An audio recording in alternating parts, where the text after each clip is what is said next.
Okay, welcome back. It is 9/18 of 2015. We're going to continue through the Summa Theologiae, and we're going to take a look at the treatise on Incarnation, which is part 3, questions 1 through 59. And we're going to begin with Aquinas' teaching on Hupostasis, the unity of the divine and human nature, which is a difficult doctrine to discuss, but Thomas Aquinas tackles it here. We're going to take a look at 5 separate moments on the doctrine of Hupostasis. And we're going to begin with the act of incarnation in itself as the genus of Christos. According to Aquinas, the essence of communication is what is emphasized here. God's essential nature is goodness. The essence of goodness is to communicate one's self. Therefore, incarnation is essentially communication through word, soul, and flesh. And this communication needs to take place because God has ordained that all humanity is ordained toward God's goodness that has been implanted in the plan of salvation from the very beginning of creation. God becomes visible in the incarnation so that all of humanity might follow that which is revealed in the Christ event for humanity's salvation. The 3 causes of incarnation. Number 1, the sin of the first man is reason for the incarnation. 2, the divinely ordained end, which was implanted in creation from the very beginning, is the second reason, to assist us in reaching our eschatological goal, our eschatological end. And the doctrine of predestination. God predestines anyone's salvation, therefore he predestines incarnation. Now we need to look at the incarnation in itself as intensive and extensive. Intensively, it offers salvation over actual sins and their voluntary nature. Extensively, it offers salvation over original sin that infects the entire human race. Now, as far as the timing of incarnation, Thomas takes up timing. He gives us 5 aspects. First of all, humanity had to first recognize its infirmity before the incarnation could occur. There is an ordained order of the furtherance of the divine good that is followed by God the Father. The dignity of the Logos dictated that its unfolding be done in a specifically timed way. So the nature of the Logos itself dictated the timing. And it was to prevent the current fervor of faith at the time from fading. And then again he falls into predestination. The timing was a secret judgment of God's doctrine and act of predestination.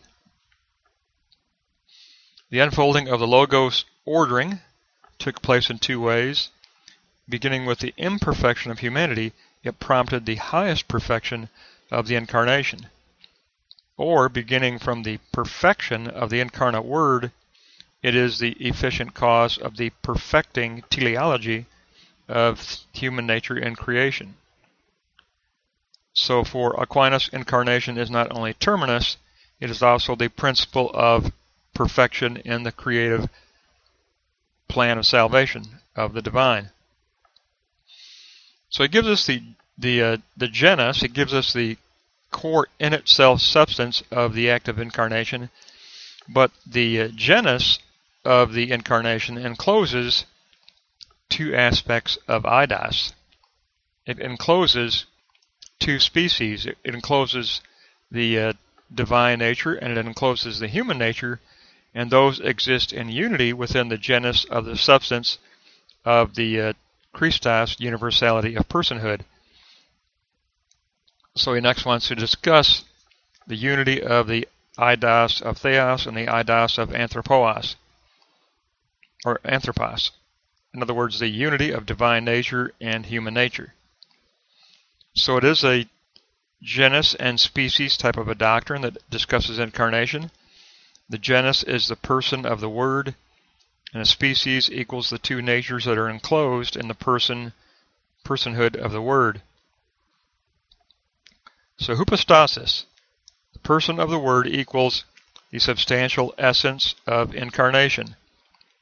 Hupostasis is the essential substance of eternity and personhood united together. It's a eternal substance and personhood united together as the complete personhood of Christ.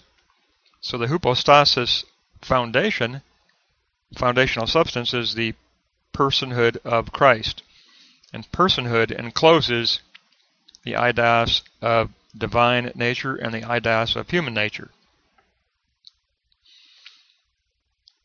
So it is a principle. The act of incarnation goes out of itself as the Word of God, as the principle of all life. It is in ennobling. The human nature assumed by the Word of God is ennobled through this type of a subsistence in the Word of God. So the human nature becomes ennobled. The union of the natures has its being in a created hypostasis, which takes place in time. So the created hypostasis between the eternal substance and the personhood of Christ takes place in time. It's a terminus. The human nature is taken to be a terminus of assumption of the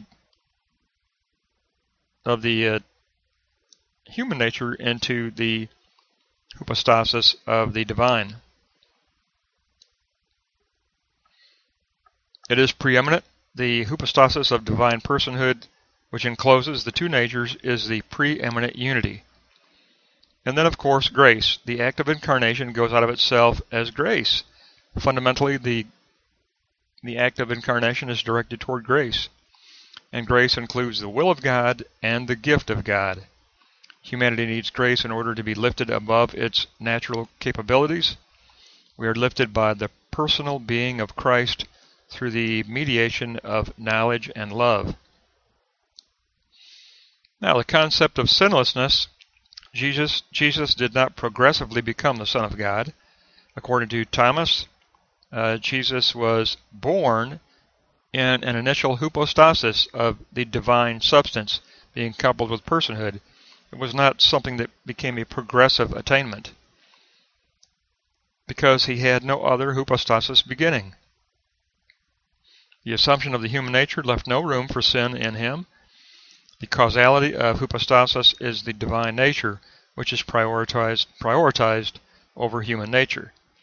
Therefore, the concept natural for Christ would be considered his natural divine nature. So the divine nature takes up the human nature within the personhood of Christ, within that genus of the Christos.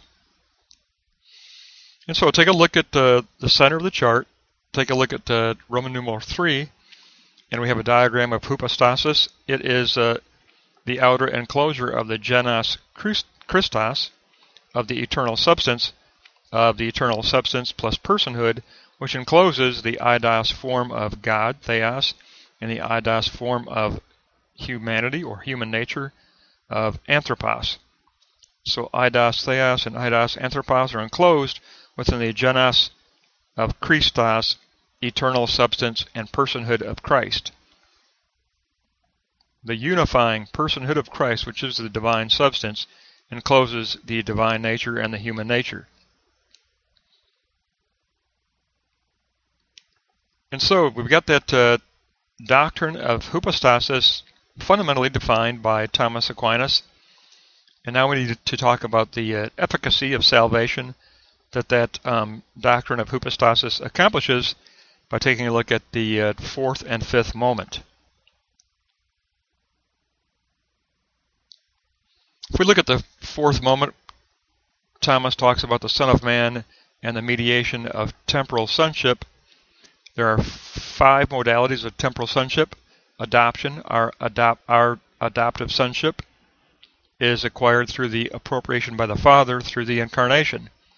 Exemplar, the Word as personhood, is the exemplar for all creatures. Intelligible form, our restoration to perfection, takes place through the Incarnation as the divine intelligible form of revelation. Instruction, the personhood of the Word is equal to the concept of eternal wisdom being made visible. It's the concept of eternal wisdom being made visible. And then as empowering compatibility, the Incarnation empowers the fulfillment of the doctrine of predestination for Thomas Aquinas. That takes us to the aspects, the necessary or the principal aspects that are necessary for the efficacy of incarnation to be extended to a full extent through finitude. Christ did not assume a human nature in the abstract sense only. He assumed an actual human nature to show visibility. Actual finite nature was essential so that the incarnate Son could be universal as the cause of salvation. It had to be an actual finite nature. Christ assumed the nature of the vanquished race of Adam in order to extend salvation to the corrupt and the wicked nature of humanity. He had to assume that fallen nature in order to bring it and to mediate salvation. There were prior signs of holiness, says Aquinas, that had been given in Israel's history and individuals such as Abraham. He summarizes this moment by giving us the four principal requirements to reach a universal efficacy that reaches through the entirety of finitude. First of all, body. Christ had to assume a true body and not a phantasm, imaginative body. Carnal substance. His body was of carnal substance, formed by divine power, yes, but carnal in its essential nature. Soul. It was necessary that he also assume a human soul, including the sentient powers of the soul. And then intellective soul, the corporeal intellective mind, also needs justification and salvation, and must be assumed in the human nature taken up by Christ. Our mind is that willful side that enacts sin. It must be taken up in the human nature to be redeemed through the incarnation of the Christ event. So, body, carnal substance, soul, human soul, and intellective mind all must be taken up in the human nature in order that salvation might be fully extended throughout the entirety of the human condition, throughout the entirety of the universal human condition where we exist in our fallen Adam-like nature. That type of a human nature had to be taken up in the incarnation and in the Christ event for it to reach a full efficacy of salvation. So we get ourselves a great first look here at the doctrine of incarnation, and this time emphasizing the doctrine of Hupostasis, the unity of the eidos form of divine nature and the eidos form of human nature, being enclosed in the genus of the universal substance of eternity, being coupled with true personhood of the Word, personhood of Word as Christ. Personhood coupled with the eternal substance. Personhood of Christ, which is coupled with the eternal essence of substance to form the genus of Christos, and that encloses within it the eidos form of divine nature and the eidos form of human nature within that genus of eternal substance. And then that doctrine of Hupostasis is necessary in order to become efficacious as the act of salvation. And in order to become the act of salvation, it had to be a mediation of a true temporal sonship that truly entered into our finite condition